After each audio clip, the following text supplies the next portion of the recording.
इंशाल्लाह इलेक्शन होंगे। हम लोगों ने मेहनत की हुई है, हर कैंडिडेट मेहनत कर रहा है, डोर टू डोर जा रहा है। अस्सलाम वालेकुम नाज़रीन, मैं हूं आपका मेज़बान उसामा। इस वक्त मैं मौजूद हूं हल्का PP 170। मेरे साथ मौजूद हैं MPA सईदा इरम बुखारी साहिबा एडवोकेट। आइए इनसे जानते हैं आज आपकी कैंपेन कैसी चल रही है। 2 दिन रह गए हैं इलेक्शनों के, तो आइए इनसे जानते हैं इनकी इलेक्शन कैंपेन कैसी जा रही है। मैं आपको ये भी बताता चलूँ कि ये ऐसी खतून है जो कि डोर टू डोर कैंपेन अकेली कर रही हैं, ना कोई गनमैन है ना कोई गाड़ी है, अकेली कैंपेन कर रही है। आइए इनसे जानते हैं इनका क्या कहना है। अस्सलाम वालेकुम मैम। वालेकुम सलाम। मैम सबसे पहले आपका शुक्रिया, आप आई हैं, आपने टाइम दिया। आप मुझे ये बताएं कि आपकी कैंपेन कैसी चल रही है। माशाल्लाह से बहुत अच्छी जा रही है जी। तो इलेक्शनों के हवाले से क्या सूरत हाल है, लोगों का क्या पॉइंट ऑफ व्यू है? लोगों का पॉइंट ऑफ व्यू, मैं जिसके पास जाती हूँ मुझे तो बड़ी अच्छी होप मिलती है।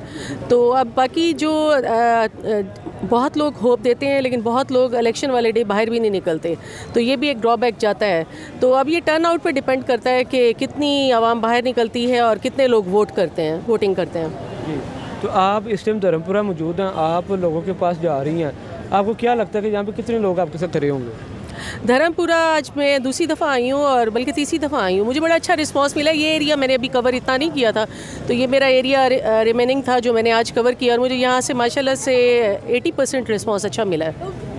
आप आज़ाद उम्मीदवार इलेक्शन लड़ रही हैं, आप और भी कोई पार्टी चूज़ कर सकती थी, इस हवाले से थोड़ा सा मुझे बताएंगे।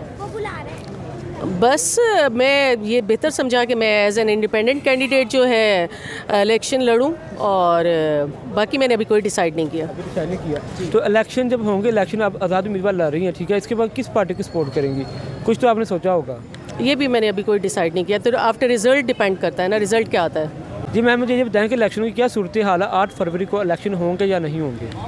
2 दिन रह गए, इलेक्शन क्यों नहीं होंगे? इंशाल्लाह इलेक्शन होंगे। हम लोगों ने मेहनत की हुई है, हर कैंडिडेट मेहनत कर रहा है, डोर टू डोर जा रहा है, तो इलेक्शन होंगे। 2 दिन रह गए हैं। तो आप जो है ये इलेक्शन लड़ रही हैं, आपको क्या लगता है कि कौन सा आने वाले टाइम पे जो वज़ीर आज़म आएगा? वज़ीर आज़म कौन बनेगा ये तो अभी कुछ भी बिफोर टाइम है, कुछ भी नहीं कह सकते। ये तो आफ्टर रिजल्ट पता चलेगा ना, बिफोर टाइम तो आई कैंट से एनीथिंग। तो आप लोगों को कुछ पैगाम देना चाहिए?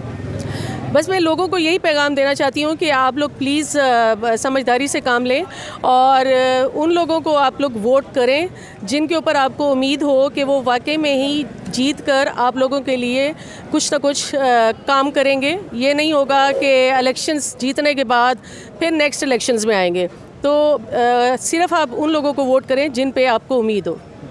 आपने अपना इंतखाबी निशान मलका क्यों रखा? आप तो खुद इतनी अच्छी मलका है, इंतखाबी निशान मलका क्यों रखा? कुछ भी रख सकती थी आप। बस मुझे हमेशा से यूनिक चीज़ें पसंद हैं, तो सारे निशान अजीबो गरीब थे, तो ये यूनिक सिंबल था। तो मैं 2 हलकों से इलेक्शन लड़ रही हूँ, तो दोनों में ही मेरा यही क्वीन है। दूसरा कौन सा आपका? दूसरा मैं परसू नहीं करी, लेकिन मैं अहमदपुर ईस्ट से, वहाँ से भी मैंने मेरा है जी, वहाँ से भी है। जी नाज़रीन, मेरे साथ ये मौजूद थी सईदा इरम बुखारी साहब मेरे साथ मौजूद थी। इनका ये कहना है कि इलेक्शन जीतने के बाद हम देखेंगे कौन सा कैंडिडेट सही है, हम उसको सपोर्ट करेंगे। इसी के साथ अपने मेज़बान उसामा को इजाज़त दीजिए। अल्लाह हाफिज़।